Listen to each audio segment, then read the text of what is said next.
ഞാൻ ഒരു കാര്യം അന്നൊന്ന് കണ്ടു പറയാൻ വേണ്ടിട്ടേ. അതെ, ഞാൻ അതിലും വലിയൊരു അത്യാവശ്യത്തിന് പോകാൻ വേണ്ടിട്ട് ഇറങ്ങിയായിരുന്നു. എന്താണ്? അല്ല, അത് വേറൊരു ഡീലാണത്. പറയണോ? ഇല്ലാന്ന് അത് പറയാൻ മാത്രമൊന്നുമില്ല. ഒരു ചെറിയൊരു അത് ശരിയല്ല. ഇല്ല പരീക്ക, അതിന് പറഞ്ഞാൽ തന്നെ ഇപ്പൊ നിങ്ങളെ കൊണ്ട് കൂട്ടിയാ കൂടെയില്ല. അത് പറയരുത് കേട്ടോ. എന്താ അങ്ങനത്തെ കച്ചവടം വരുമ്പോ ഇന്നെ മറച്ചു വെക്കണേലാന്ന്. അല്ലേ തന്നെ എനിക്ക് നിങ്ങളുടെ കുടുംബത്തോട്ട് വരാൻ പറ്റില്ല. എല്ലാത്തിലും കൊണ്ടുപോയി പെടുത്തണം, എല്ലാത്തിലും കൊണ്ടുപോയി. അതൊന്നും ഇജ്ജോക്കണ്ട. പെണ്ണുങ്ങളുടെ സ്വഭാവം കാക്ക തന്നെയാണ്.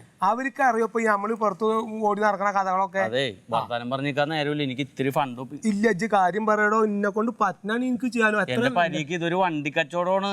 ഈ പറയണ അത്രയും മാതിരി ഒന്നും രക്ഷപ്പെടേണ്ട കേസൊന്നുമില്ല. അരി മേടിച്ചു പോകാത്രേ ഉള്ളൂ. ഇതിപ്പോ എത്ര കൈ വേണം? അതിന് നിങ്ങളുടെ കാശുണ്ടോ? കാശിന്റെ കാര്യം നോക്കിട്ടാണ് ഒരു കാര്യം. പിന്നെ വെറുതെ എന്നെ അത് ഞാൻ ഉണ്ടാക്കിയ പറ്റണാഴ്ച ചെയ്യാലോ. ഇതേ ഈ നമ്മുടെ അവിടെ ഇരിക്കും. നമ്മുടെ വെള്ളപ്പൊക്കം വന്നില്ലേ? വെള്ളപ്പൊക്കത്തിന് ഒഴുകി പോയാലുമല്ല. വെള്ളപ്പൊക്കം വന്നപ്പോ കുറെ വണ്ടികൾ ഡാമേജ് ആയി. വെള്ളം കേറിയിട്ട് പലരുടെ അവിടേക്ക് ഈ വെള്ളം കയറിയ വണ്ടികൾ ചെറിയ വിലക്ക് കിട്ടും. അവിടുത്തെ വണ്ടി വാങ്ങിക്കൊണ്ടെന്ന് നമ്മളൊന്ന് മെയിൻ്റെനൻസ് ചെയ്ത് വിറ്റ് കഴിഞ്ഞ ഒരു ഇച്ചിരി ചില്ലറ കിട്ടും. അത് പലമാതിരിയൊക്കെ കിട്ടും. ഞാനൊരു ഇന്നോവ മേടിച്ചു ഒരു 2 രൂപ കൊടുത്ത്. ഇതൊന്ന് ചെയ്ത് നോക്കിയാണ്. അപ്പോഴേക്കും വന്നല്ല. അപ്പൊ ഞാൻ ആ വണ്ടി കൊണ്ടുപോയി നമ്മുടെ കെനന്റെ വർക്ക്ഷോപ്പിൽ പണിയാൻ കയറ്റി. അപ്പൊ ഒരു 1.5 രൂപ ആവുള്ളൂ എന്ന് പറഞ്ഞ എന്റെ ഒരു കണക്കൂട്ടല്ലേ. അപ്പൊ അവൻ അതും ഇതൊക്കെ പിടിച്ച് വലിച്ചപ്പോ അപ്പോളിസ്റ്ററിയും പോയി, സീറ്റും ഒക്കെ പോയി, തൊക്കെ കീറി പറഞ്ഞു പോണു. പിന്നെ അതൊക്കെ ഒന്ന് മേനയാക്കി പെയിന്റ് അടിച്ച് നല്ല സെറ്റപ്പ് ആക്കി ഇപ്പൊ 2.20 വന്നതിന്. അപ്പൊ അവന് 2.20 കൊടുത്താലേ വണ്ടി ഇറക്കാൻ പറ്റുള്ളൂ. ഈ വണ്ടി ഒന്ന് ഓടിച്ചു കൊണ്ടുപോയി പറയണവന് കൊടുത്താല് ഇച്ചിരി ചില്ലറ കിട്ടും. എത്ര കിട്ടും? ഒരു 8 ലക്ഷം രൂപ. 8 ലക്ഷം? ഉണ്ടെന്ന് പറഞ്ഞിട്ട് കാര്യമില്ല. പൈസ വേണം.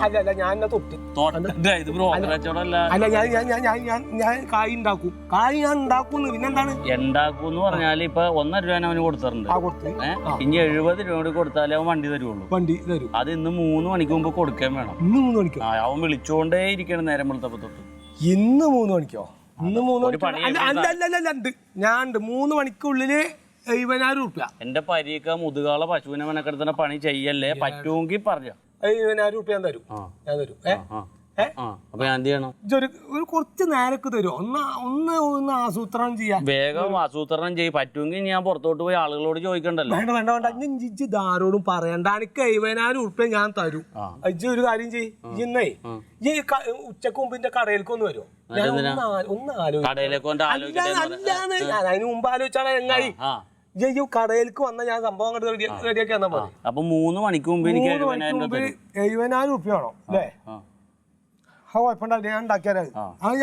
അപ്പൊ ആ പൈസ കൊണ്ടുപോയി കൊടുത്ത് വണ്ടി കൊണ്ടുപോയി നാളെ വിറ്റിട്ട് ആ മേടിച്ച 70,000 രൂപ തരും. ആ ഇട്ട പൈസയുടെ ഓഹരി എത്രയാണ് ലാഭം എന്ന് വെച്ചാൽ അതും തരും. ഞാൻ വേഗം ഏർപ്പാട് നോക്കട്ടെ. അപ്പൊ പറഞ്ഞ അയ്യോ ഞാൻ വന്ന കാര്യം പറയാൻ പറഞ്ഞു. അല്ലല്ല അതെ, എന്റെ ഇപ്പൊ മറ്റേ ഭാര്യയുടെ അടുത്ത് കുറെ പെണ്ണുങ്ങളൊക്കെ മേക്കപ്പിന് വരണല്ലേ. ഏതെങ്കിലും പെണ്ണുങ്ങളുടെ വീട്ടിൽ ചിലപ്പോ ഈ മിഷീൻ ഉണ്ടാവും, പഴയ മിഷീൻ. എല്ലാത്തിനും വെള്ളം കാരണം എന്തിനാണ്? തയ്യൽ മിഷീൻ പഴയത് സെക്കൻഡ് ഹാൻഡ് ആണ് നല്ലത്. കുറച്ച് കായ് കൊടുത്താൽ മുതല് കിട്ടുമോ? അങ്ങനെ എവിടെയെങ്കിലും ഒരു തയ്യൽ മിഷീൻ ഉണ്ടെങ്കിൽ ഒരെണ്ണൊക്കെ ഒപ്പിച്ചാരാ. നമുക്ക് പെണ്ണുങ്ങളുടെ അടുത്ത് ചോദിച്ചടക്കാൻ പറ്റൂല. അത് ഞാൻ ചോദിച്ചോളാം. ഓടടുത്തൊന്ന് പറയട്ടോ. പൈസ ഒപ്പിച്ചു നോക്ക്. കടയിൽ വന്നാൽ മതി, ഒക്കെ ശരിയാക്കാം. എന്തേലും ഇടങ്ങേറിന്റെ എന്നെ വിളിക്കണം. എനിക്ക് വേറെ ഒപ്പിക്കാനുള്ളതാണ്. ഒരടങ്ങറും ഇല്ല. ആരോടും പറയണ്ട. ഇവിടെ കിടന്ന് ഒച്ചയെടുത്ത് അവളൊക്കെ ഏൽപ്പിക്കല്ലേ. ഇതാരോടും പറയണ്ടാന്ന്. വാസുറ്റി അറിഞ്ഞിട്ട് വേണ്ടാന്ന്.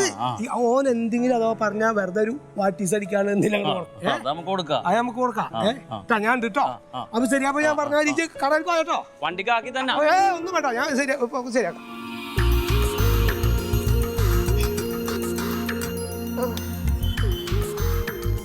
പറഞ്ഞോ ഇങ്ങനെ തടവിക്കൊണ്ടിരുന്നാ എനിക്ക് ഒരു കുഴപ്പമില്ല. ഈ കൈ അങ്ങോട്ട് എടുക്കുമ്പോണ്ടല്ലോ എല്ലൊടിയുന്ന വേദനയാണ്.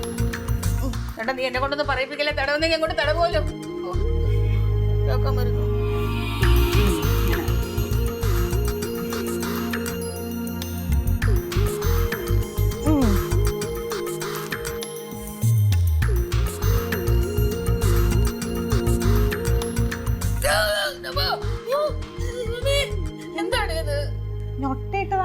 നീ അങ്ങനെ മുട്ടയിടണ്ട. ഓ, അത് മതി. അമ്മേ എനിക്ക് അടുക്കളയിൽ 100 കൂട്ടം പണിയുണ്ട്. മതി, നീ അങ്ങോട്ട് തടവ്. ശ്ശോ. വേദനയെന്ന് പറയരുത്. മതി വേഗം, ഞാൻ ഒരു 5 മിനിറ്റ് കൂടി കേട്ടോ. പതുക്കെ, പതുക്കെ, പതുക്കെ. തടവേ, ഒന്ന് പതുക്കെ തടവേ. അല്ലേ നീ എന്തൊക്കെയോ പറഞ്ഞ ഞാൻ വാങ്ങിച്ചിട്ടുണ്ട്, എനിക്ക് ഓർമ്മയുള്ളത്.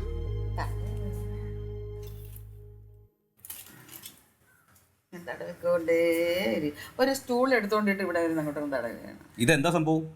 അമ്മയ്ക്ക് ഭയങ്കര കാലുവേന. അപ്പൊ ഇന്നലെ ആ കാലിനായിരുന്നല്ലോ കുഴപ്പം. ഇന്നലെ ഈ കാലിലായിരുന്നു. ഈ കാലിലെ വേദന ഇങ്ങനെ കയറി കയറി വന്ന് ഈ തലയിലൂടെ അങ്ങനെ ഇടത് കാലിലോട്ട് വന്നു.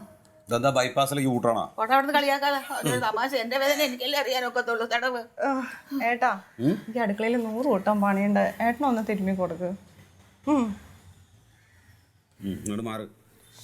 പതുക്കെ എന്റെ പൊന്നേ.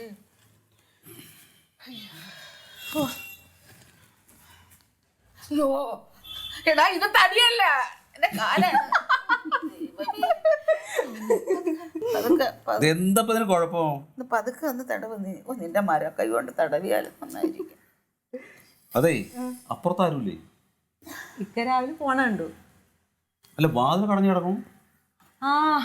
അതെ, റസിയ എന്തോ ഒരു ടെൻഷനിൽ ഓട്ടോയിൽ കയറി പോകുന്ന കണ്ടു. അല്ല, ഇതിപ്പോ എത്ര ടെൻഷൻ ആയാലും ഇവിടെ ആളുണ്ടെന്ന് അറിഞ്ഞൂടെ? ഊട്ടിക്കെട്ടി പോകുമ്പോ ഒന്ന് പറഞ്ഞിട്ട് പോകണ്ടേ? നിനക്ക് ചോദിക്കാനില്ലേ? ഞാനൊന്നും ചോദിച്ചില്ല.